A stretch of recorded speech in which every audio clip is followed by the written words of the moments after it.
Hi, welcome to day 3 of the Creation VBS. Today is all about the sky. It's all about the birds and the creatures that live in the trees. They have their habitat in the trees. And I'm standing here under patio lights that give us such a great ambiance. Wondering what kind of light it will be tonight that shines in the darkness. Today is all about the sky. It's all about the birds and the creatures that fly. Today you have a mission from Pastor Tiffany, and I so hope that you will accept that mission. All these things are gonna happen today with some special friends. I can't wait for you to experience the Creation Day 3.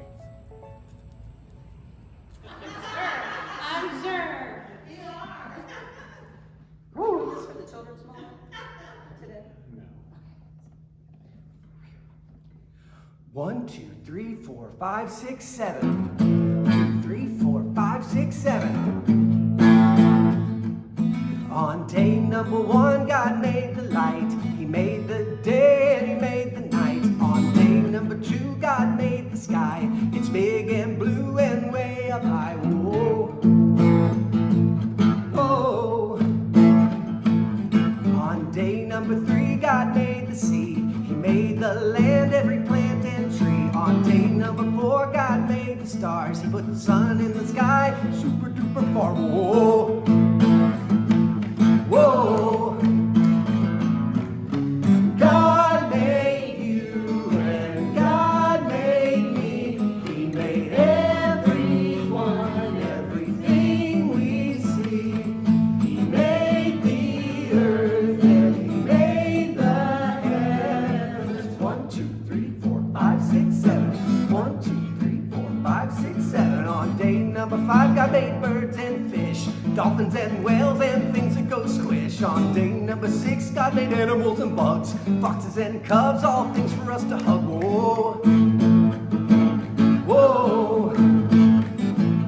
On day number 6, God also made man. He said it was good and part of his plan. On day number 7, God stopped to rest. He saw what he made, it was his best. Oh.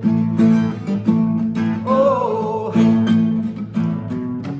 God made you and God made me. He made everyone, everything we see. He made the earth and he made the heavens. 1, 2, 3, 4, 5, 6, 7. 1, 2, 3, 4, 5, 6, 7. God made you and God made me. He made everyone, everything we see. He made the earth and he made the heavens. 1, 2, 3, 4, 5, 6, 7.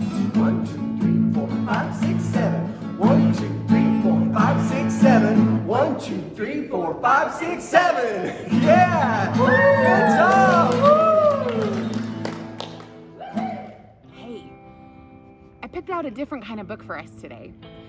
I love to go out into nature when I'm reading my books, sometimes in a hammock and sometimes just on grass, or sometimes I like to climb up on the trampoline with my book and read. And I can hear the birds, and I can see the neighborhood cat running around, and I can hear our neighbor's dogs barking down the street. But it's just me and nature and book, some of my favorite things ever. Today's book is Who Was Theodore Roosevelt? So this is a very long book, and I'm not going to read the whole thing to you, but there's a really neat chapter that I'd like to share with you. Let's jump in. This chapter is called Defender of Nature. Do you know who Theodore Roosevelt was? He's one of our presidents. Check out who is on Mount Rushmore. See if you can see him up there.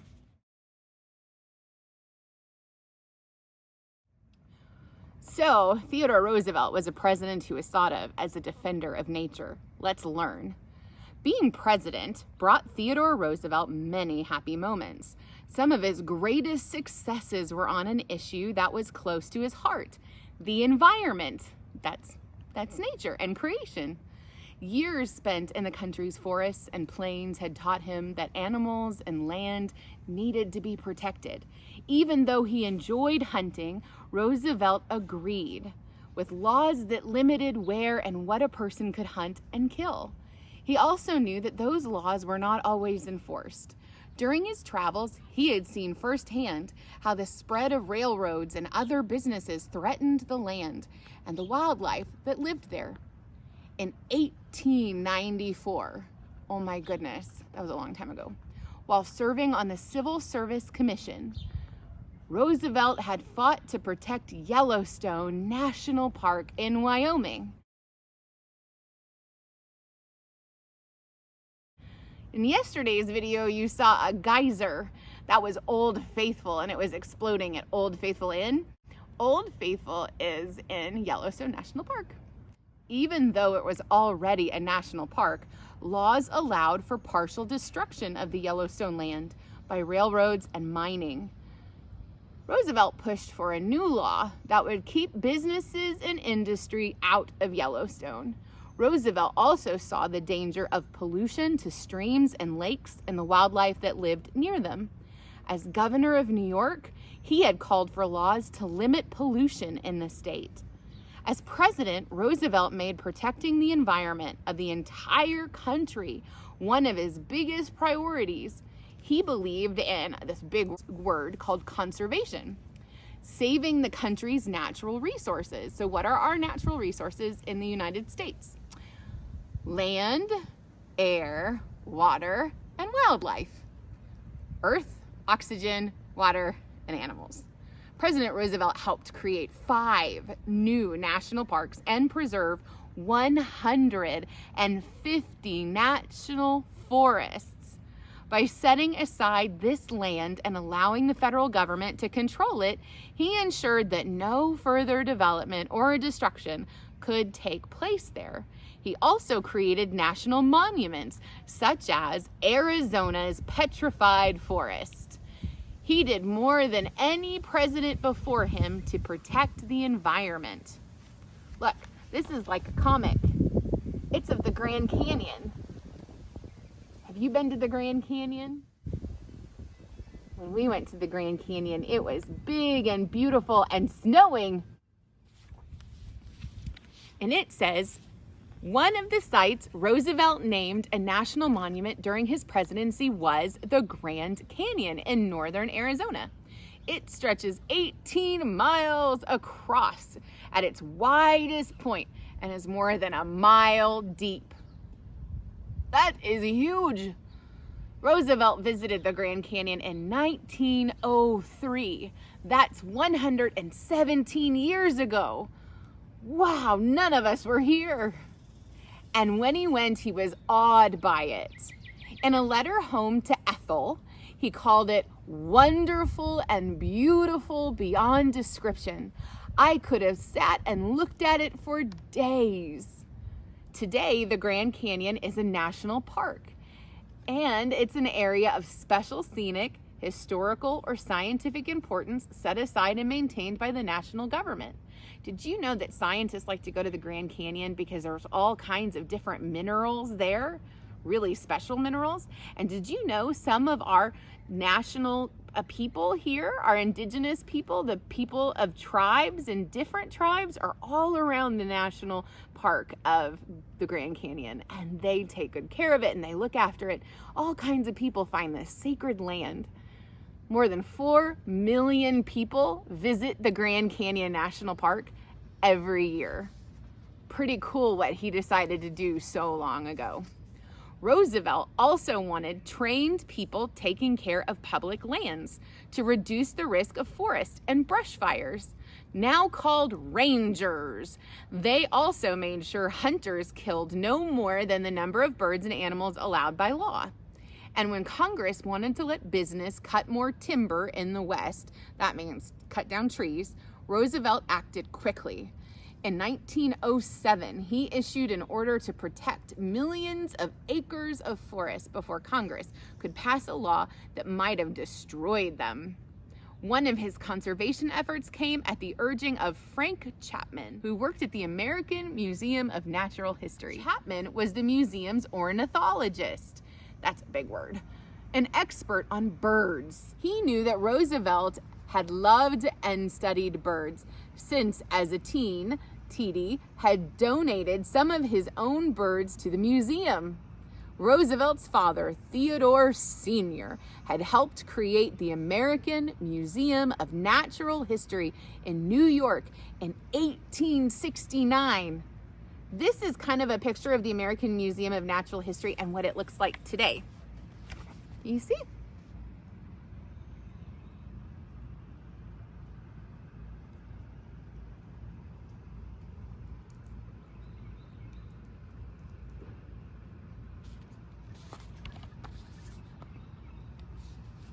Chapman now hoped that President Roosevelt would support his idea to create a protected area for birds. That's called a sanctuary off the coast of Florida. That's where Mickey Mouse is. Roosevelt learned there was no law that stopped him from simply creating the sanctuary of his own. So he created Pelican Island National Wildlife Refuge, the first of 53 bird sanctuaries that he would ultimately create. In 2012, that's just 8 years ago. How many of you are older than 2012? Are you older than 8? 2012, I bet some of you were born in 2012. The American Museum of National History honored Theodore Roosevelt's contributions to the conservation effort. It unveiled a new statue of Roosevelt, showing him as he looked on a camping trip in Yellowstone in 1903. He had said that year, "We are not building this country of ours for a day. It is to last through the ages." President Roosevelt really hoped that we would take care of our land as Americans, and we would take care of one another and our national trees and forests and animals and birds, and we would try to conserve. That means save things. Someday, a long, long time from now, you're gonna have children and grandchildren and great-grandchildren, and they're gonna have children and grandchildren, and we hope that they can see the same special things we get to see today, like the mountains and lakes and oceans and streams and monuments in the Grand Canyon and even Yellowstone. I hope, if you haven't already, that you get a chance to see those things someday soon. Look. We can all pick a bird or an animal or a place in the country that we want to help protect and take care of. President Roosevelt taught us that this land is our responsibility. Have you heard the song, "This land is your land, this land is my land"? Yeah, that song. It's because it's all our responsibility to take care of things. I can't wait for you to get to experience more of this country as you grow older and see how beautiful God created this planet. It's awesome. And I hope that you get to enjoy it and you take pictures. And if you go to a national park, go to a ranger station and tell them that you want to become a junior ranger. My kids are junior rangers. They'll have you take a special booklet and walk around the national park and answer questions. And when you're all done, you go back to the ranger station and they swear you in, and you have to promise to take care of the land in the park and the animals and creation. And if you do that, they'll give you a special junior ranger badge. Look for it. Ask for it. It'll be awesome. And check out more about President Teddy Roosevelt. I think you might like him.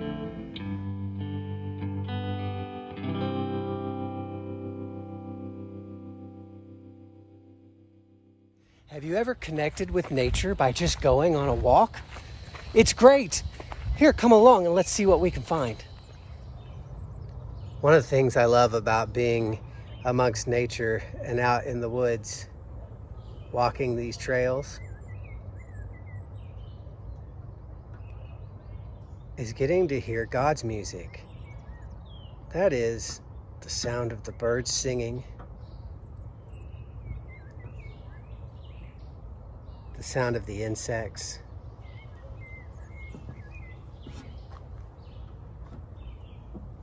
the sound of the wind in the trees.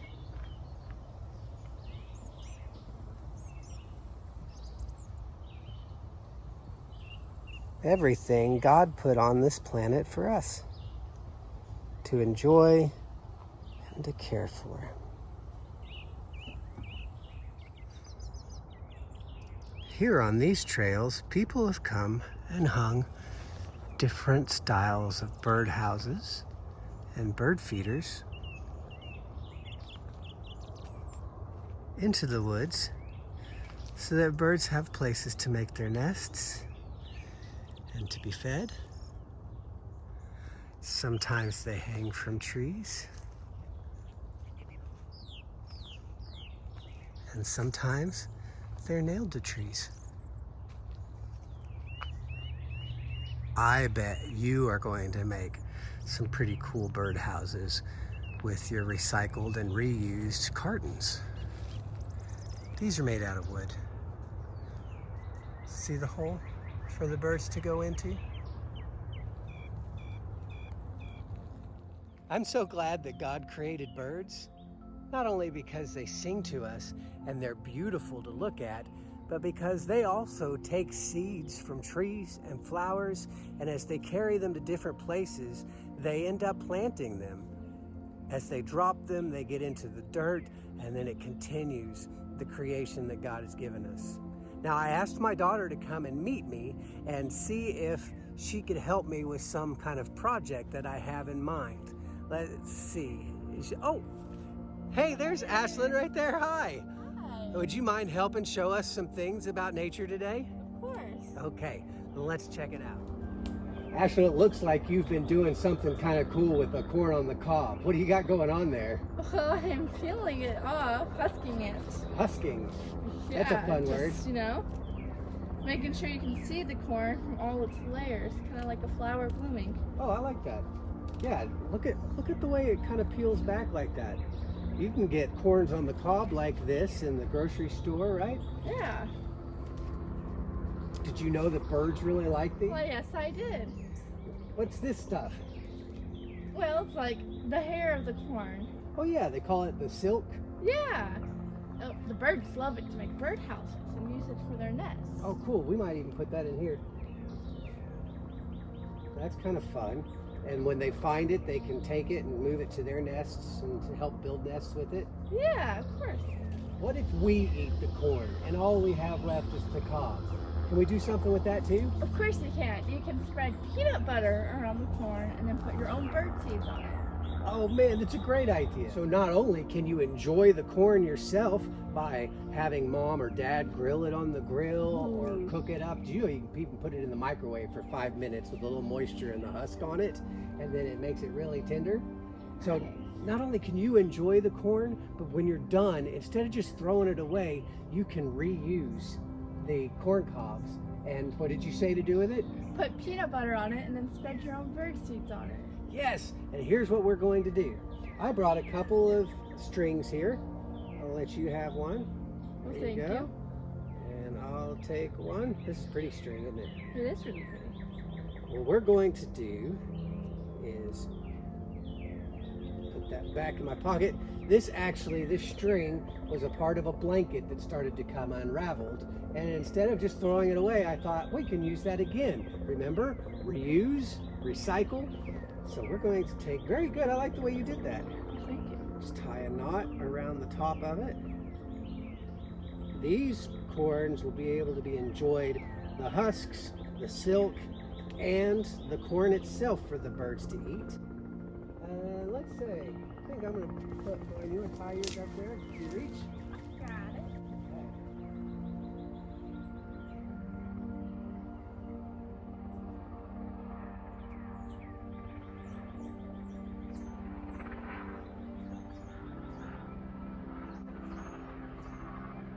There we go, nice and sturdy. That looks great.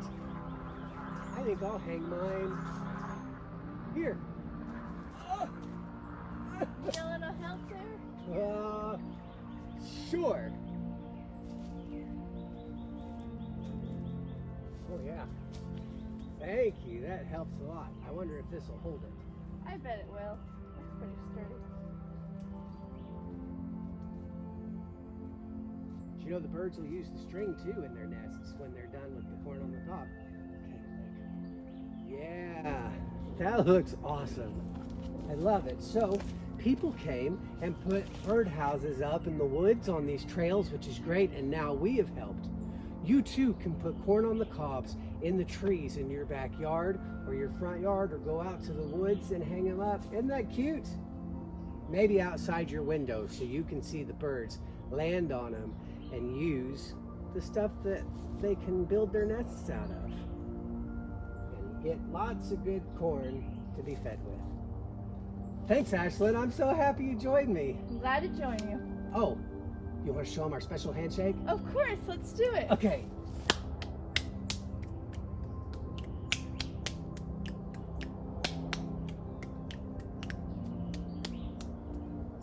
Hey. I'll see you later. See ya. Bye.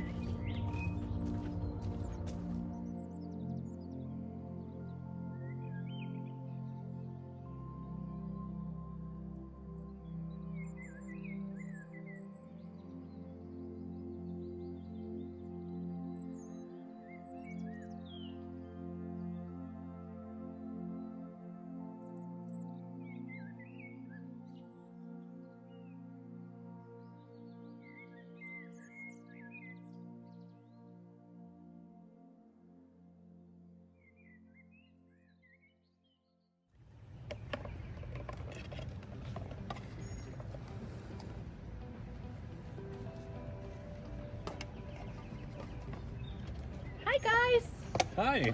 how are you doing today? I hope you're enjoying so far day 3 of VBS. Tim and I are out here making our birdhouses out of our cartons. I hope you've grabbed your carton and some of the materials that are in your box, and maybe even materials around your house. Tim and I have each collected things that are around our house. So here's some washi tape, which was in your recycle kit. And I used some paint I had left over. And I also used some washi tape. And then we gathered different things. So I put on some lemons and some high-heeled shoes. I love shoes. So I put that on this side because I'm sure my birds will love shoes. And so that's from a magazine. And then on this side I put a colorful dancer because she's so beautiful and birds like colors. And then on the inside I put Tweety Bird because I want birds to come and hang out with Tweety Bird. That's so cool, Tiffany. Thanks.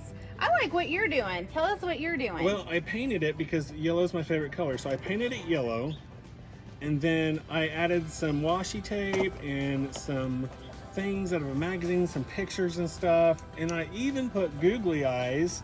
I don't know, I put Minnie, so I guess he has many eyes. And now I'm just putting this stick through the carton so that the birds can have a place to land. I like that. I like that Tim went out and he found a twig from the yard and from the tree that he could use. I found some, it's summertime, so we've been using a lot of popsicles. So I found some popsicle sticks, and I'm gonna do like what Tim's doing, but he's got a natural feature from outdoors using a stick, and I've got a popsicle stick that I'm wanting to reuse. So we're going to put that, wait, where'd my other stick go? Okay, well, so this one I'm gonna put in here on the side. I poked some holes on the side with my scissors, so you may need to get your adult to help you. And that way, there's a little ledge inside for them to sit. And now I gotta find my other stick. Uh-oh.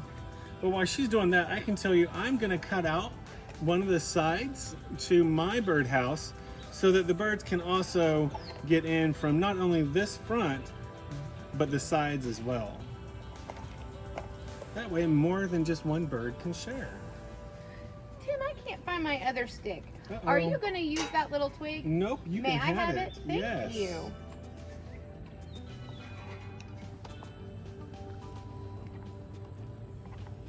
There. Now they have a little ledge on the outside and one on the inside, and it has to be a birdie church. So I used a rubber band to stick it through the inside, and I used the scissors to poke holes. Again, you might want to ask your adults if you're smaller. And then this is an old rubber band that came in off some mail. And so I just cut it and then tied it reusing that piece. And then I took these pieces of popsicle stick and made a cross. So and then I put some washi tape back here to hold it. There's my little birdie house church. That's so cool. My birdie house church. And then I had some stickers, like Tim had googly eyes. Well, I didn't have googly eyes at my house, so I had to look for some things that I had in my drawer, and I found some stickers. So I'm putting stickers on now. It's so cool that we found all these things just in our house, and we can recycle so much and make something so cool that the birds can use. I agree. I'm gonna give my birds some positive affirmations. Enjoy the little things. Oh, I bet they need to know this. You're enough. That's right. If I was a little bird, I would need to hear these positive affirmations. Oh, here's one. Choose joy. Oh, I love that. Choose joy. Oh. I like this one. So you do more of what makes you happy. Which for me, that means I'm hanging out with Jesus. Jesus makes me happy. You want some stickers, Tim? I would love just maybe even one or two. Okay, well, go ahead and help yourself. Sharing makes me happy, so thank you. You're welcome. Sharing is caring. And I have some newspaper for the bottom of my birdhouse. Would you like some newspaper? Oh, that's smart. Yeah, absolutely. Okay, I didn't even think of that. there we go. Thanks. So I found this old comic, and I'm gonna put it, I'm gonna fold it up, and I'm gonna put it at the bottom of my carton.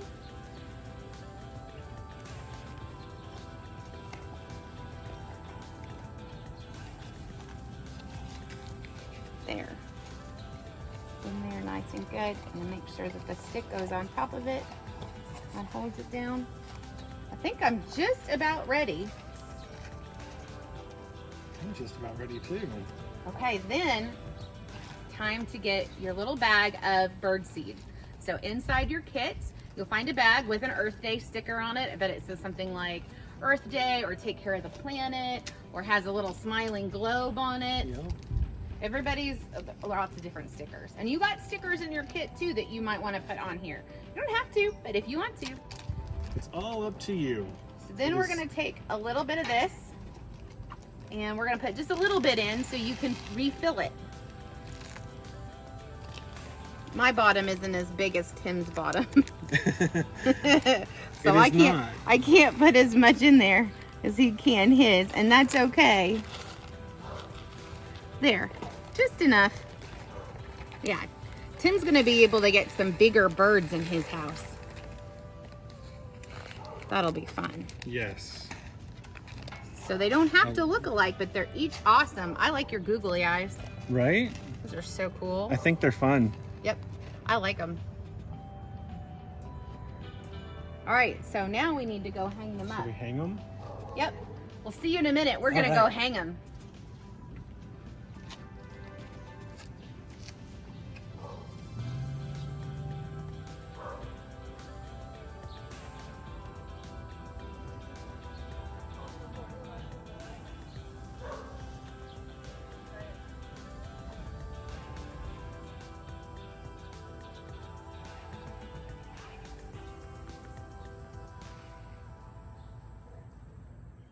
Oh, this is a special treat.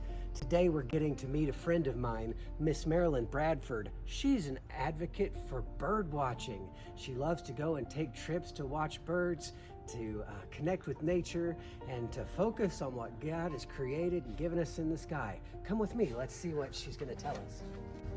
The plants that you plant attract different birds too.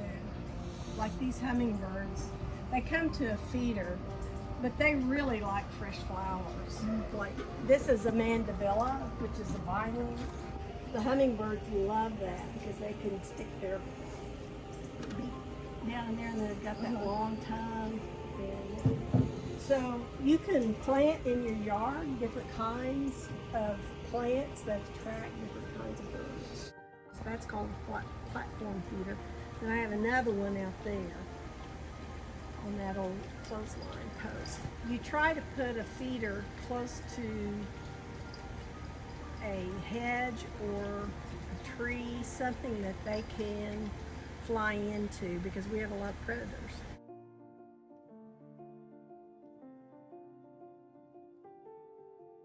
these four-footed cats are predators.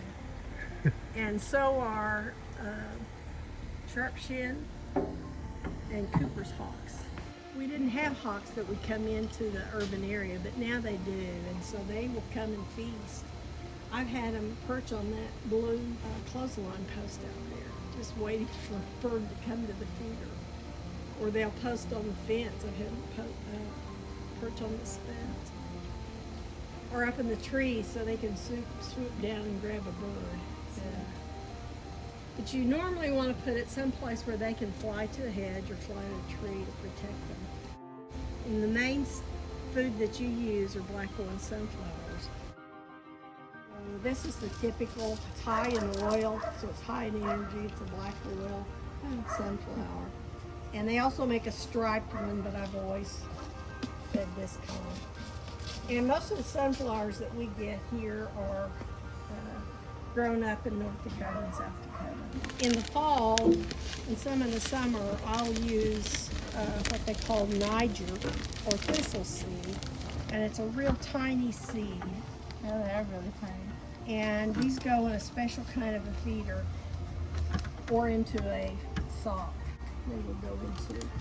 And the birds that like this, you can see a photo on this one, is a goldfinch. And we get these in the wintertime. They migrate through, and in some places they're year-round residents. So finch seed is what they like to come to, and so sometimes I'll mix a little finch in with the black wool. And there are a lot of different kind of bird books that you can get. The Petersons is a guide that you can use. The Sibley. Some guides, this is the Stokes guide, and I have probably 10 or 12 more of these in the house. You have a Stokes guide that gives you the photograph. This is the elegant trogon. I just happened to turn that to that page. I've seen that bird. It nests in southeastern Arizona and in Mexico. And I had gone to southeastern Arizona to be able just to see that bird. It's pretty. And I was lucky to be able to see it. You go to an area that has a lodge or a camping area that you know that has sightings of those particular birds. And there's a whole ecotourism industry out there. We had just made reservations at this Madera Canyon, or southwest of Tucson. And so we were just staying at this cabin. You go to areas to look for a particular kind of species of a bird that you want to see. Different locations. So like if you were up in northern Canada, you would see this type of chickadee. If you were on the west coast, you'd see this one. So they just, that bridle titmouse is down in Mexico and in Arizona. So this one is in Oklahoma. We have a lot of plain titmice. Places you go to and visit, you can ask for a bird list and they'll provide those to you. If you go to the coast, you can ask at one of the state parks for their bird list. You can see how, this is one I've used where I've checked it off as I've seen the bird. Sometimes I'll put on there, if you go to several locations like Laguna, it's down around Padre, but you might have seen this bird in South Padre itself, the city, right there on the island, whereas you might have seen it in a Laguna. So sometimes you just make little notations of where you've seen them. Yeah. And bird watchers like to count up and see how many birds they've seen each day. They call it a day list. And you've got life lists. It's pretty inexpensive. You know, you can buy a fairly inexpensive set of binoculars and get these great up close photos.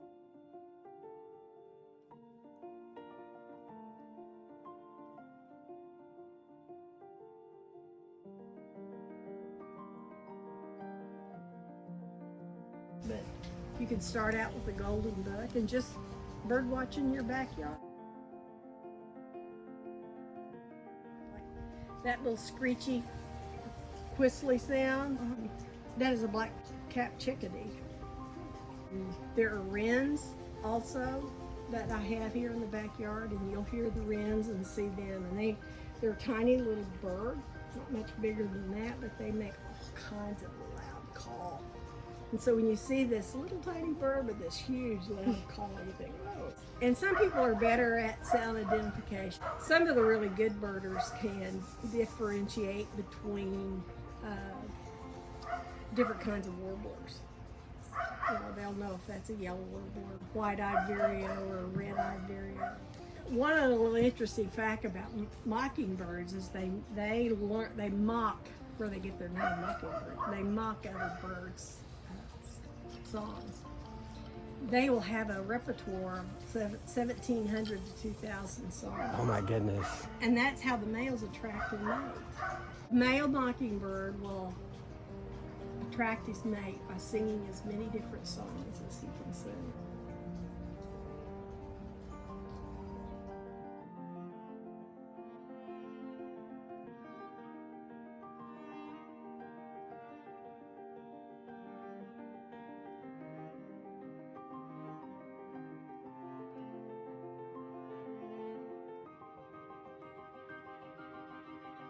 Woodpeckers like the soot.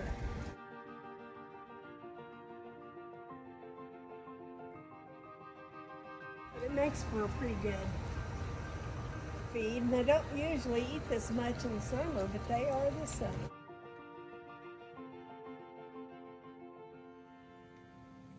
I'm very grateful that Miss Bradford took her time out to teach us about birds in her very own backyard, and how we can identify, feed, and bird watch in our backyards too. She showed us about pallet feeders and something I didn't know, a suet feeder. Suet was that square compacted feed that came out of the package. It looks like it's made out of peanut butter and berries that are packed tight together and then put into that little cage that she called a suet feeder that she hung in the tree. And the platform feeders that were just flat, that had the sunflower seeds on top, and how you keep those next to trees or bushes so that the predators don't get the birds and they have a place to fly to when they need to. Also learned about going out to do bird watching and the different areas that are set up to help you bird watch with your binoculars, and even give you lists of checklists to show what kind of birds you'll find in that region. Isn't it amazing to know that different birds are regular in different areas? Just another opportunity for us to realize how much there is for us to learn, and how much you can love learning and getting to care for God's creation in the sky, like the birds. Wow, we sure have a lot to do today. I was reading my email that I got and looking at today's mission. What are we gonna do today? Make a difference for creation. It begins with you. Oh, it's so exciting. So we're gonna understand more about God's creation, and the more that we understand about God's creation, the more that we'll appreciate it and we'll want to care for it. God asks us to be something, and it's a big word. It's called steward. Can you say that? It ends with a D, not a T, so not a name, steward. We want to say steward. So God asks us to be good stewards of all of creation and the church and people and animals and the earth. And so being in mission helps us do that. So today, part of our mission is to look around and see how we can take care of animals. Do you have a pet at home? Tonight, I'd love for you to talk to Tim and all of your VBS friends about your pets. Do you have a pet? What do you do to take care of your pet? Do you bathe your pet? Do you feed your pet? Do you take your pet for a walk? What about dogs? We have a dog. His name is Beagle Boy. And in our house, to help keep Beagle Boy safe, we have to make sure that any chocolate that we have gets up on a shelf where he can't get it because it'll make him very sick. And grapes. He can't eat grapes. So we have to make sure we don't drop a grape on the floor when we're eating our grapes. Those are things we do to help take care of our Beagle Boy. Other things that we can help do and think about is, what can you do at your church? Do you know if your church recycles? You might be able to ask your pastor that. Or think of, especially if you're older, think of ways that projects you can talk to your principal at school about, or your science teacher, or your favorite teacher. Maybe we can have a recycle day, and anybody who shows up gets extra credit. We all want extra credit. And maybe you could see if the school recycles paper or products used after lunch. Maybe you can ask if they'll bring out recycling bins to recess to put right next to the trash can. Think of some things that you can do, even in your community.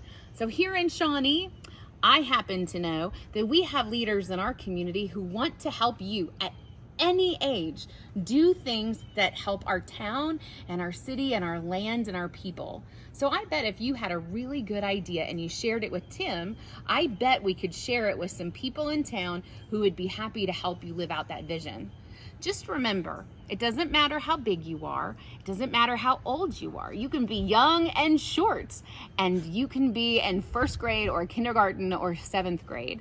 And it doesn't matter. You are called to be a leader, and you can lead in taking care of the planet and our animals and people.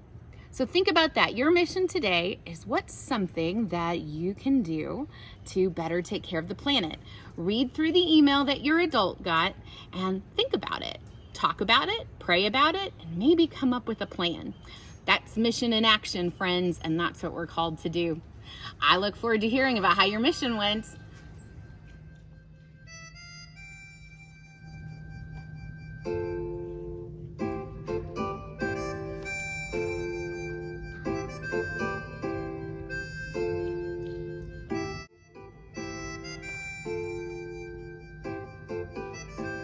On a starry night we sing his praises loud and strong.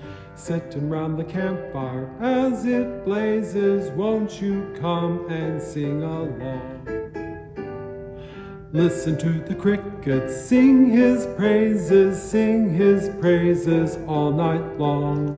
Squeaking out a tune with lilting phrases, we'll join in their sing-along.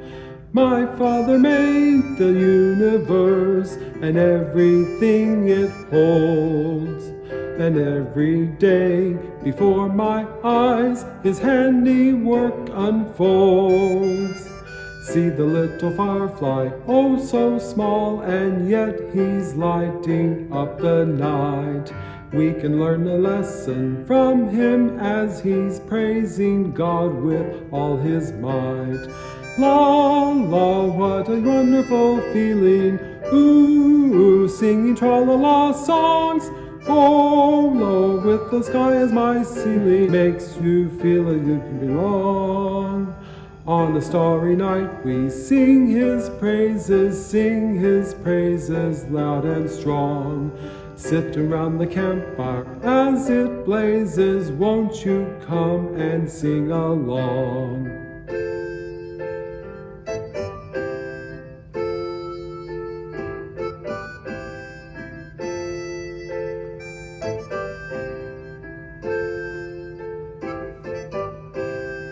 Listen to the crickets sing his praises all night long.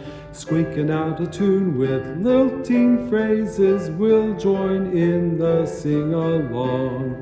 My Father made the universe and everything it holds, and every day before my eyes his handiwork unfolds. On a starry night we sing his praises loud and strong. Sitting round the campfire as it blazes, won't you come and sing along? Won't you come and sing along? Won't you come and sing along?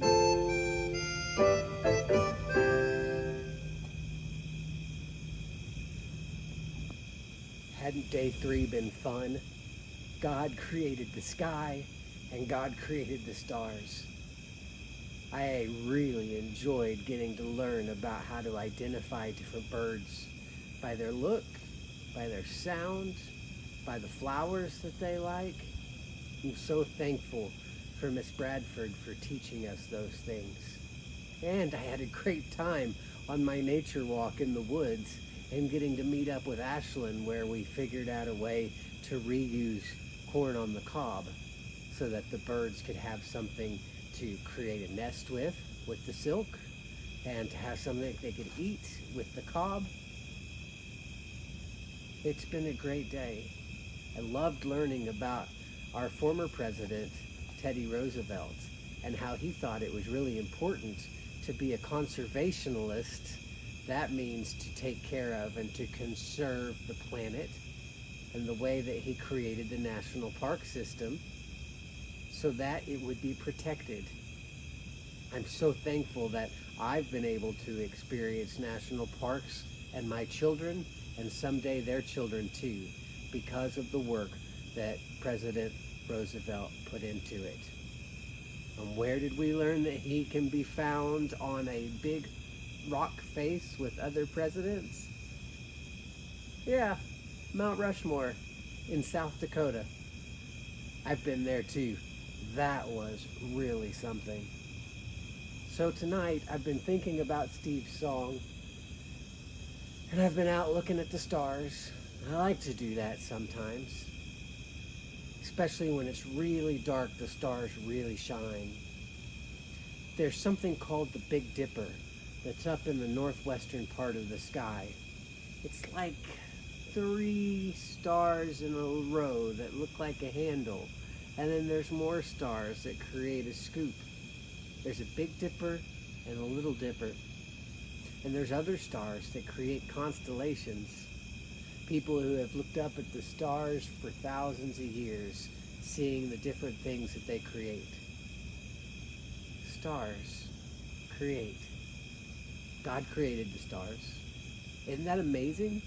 Not only did God create this planet that we care for and love, but even further on, for miles and miles and miles beyond what we can even imagine. The stars go on, and do you think you could ever count the stars? If you look really hard, you can just see how many layers and depth there is to how many stars there are. And God created everyone, and the Bible tells us that God knows every single star. Is that amazing? God knows every star, but it also promises us that just as God knows the stars, he knows every one of you. God is so proud of the way that you are learning, and the way that you are thinking with your imagination, and the way that you are being grateful for what God has blessed us with. I'm proud too. I know that tomorrow we've got a big day ahead of us. We're going to do a lot of really fun stuff. So I hope that you had a good time making your carton birdhouse. I know that we look forward to seeing what those look like. And until tomorrow, get some good rest so that we can do it all over again for day 4 of the Creation Virtual VBS. I'll see you then.